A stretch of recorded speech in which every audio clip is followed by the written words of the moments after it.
rujuk. Itu lebih diapresiasi sama rumah sakit lebih apa deh. Penanganan APP, oke, silakan ke Pondok Jaya. Dengerin HPP, dengerin. Nanti dipoto.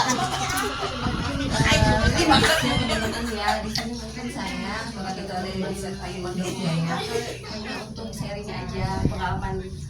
Suaranya kencengin. Kalau misalnya ada tambahan dari teman-teman monggo gitu ya.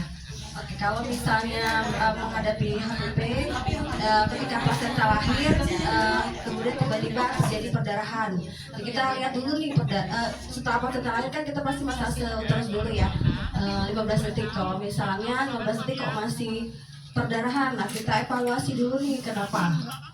Apa karena robekan jalan lahir, apa karena sisa plasenta, atau karena Antonia uteri. Nah, kalau HPP ini kan pasti karena Antonia uteri ya. Nah, kalau untuk Satu lagi, robekan porsio. ya bisa jadi robekan porsio. Nah, kemudian untuk jadi khusus ke Antonia uteri ya Bu ya. Oke. Kalau untuk HPP-nya ya. Yang pertama kita masuk uterus dulu 15 detik, kemudian kita evaluasi. Kalau misalnya setelah masase itu terjadi kontraksi, maka kita lakukan perawatan rutin biasa. Yang lain-lain. Kemudian kalau misalnya setelah 15 detik setelah dimasase masih terjadi perdarahan juga, kemudian kita lakukan KBI. KBI itu kompresi internal itu bisa sampai kita evaluasi dulu. Setelah di KBI masih kalau misalnya setelah KBI terus sudah berhenti, maka kita pertahankan berapa 2 menit, biasanya 2 menit. 2 menit. Sebagai catatan itu udah terpasang uterotonika Udah ya. terpasang infus. Itu nomor 1 ya. Belum. Belum. Udah terpasang infus dan uterotonika. Kalau kita ada asisten ya, kalau kita ada asisten Itu nomor 1 deh kayaknya ya. Mungkin Langsung infus kali ya. langsung pasang infus. Enggak kalau sesuai misalnya- SOP. kalau misalnya sesuai SOP enggak? Ya harus sesuai lah. Enggak, kalau sudah Iya. SOP dia Enggak. KBI dulu. Oh, KBI dulu. KBI dulu. Baru KBI. Iya, KBI dulu 2 menit. Kemudian kalau misalnya masih sama perdarahan, baru kita ada yang KBE, ada yang pasang infus. Infusnya oksitosin 20 unit ya, atau 2 ampul.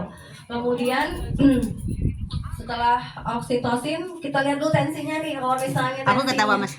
tensinya tinggi 140 itu jangan kasih metadin kalau sepengetahuan Ya, saya. boleh. Cuman kalau ada yang update kayak begini tadi katanya kalau misalnya walaupun tensi 140 tetap bisa dikasih metadin, mungkin itu ya, Kasih. kasih. Kasih. Itu ada ini baru ya. dengan perdarahan banyak. Lebih berbahaya pendarahan daripada pemberian metergit. Ya boleh itu sudah dimasukkan untuk kita semua ya teman-teman ya. Jadi jangan kaku. Baru boleh dimasukkan metodin. Iya.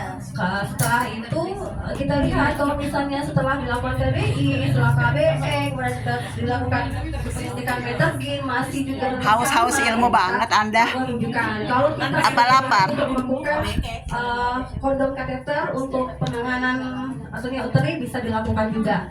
Dan satu lagi sih yang saya dapat dari Objin itu diberikan misoprostol 3 tablet per anu Sampai 1.500. iya 3 tablet 500 mikrogram.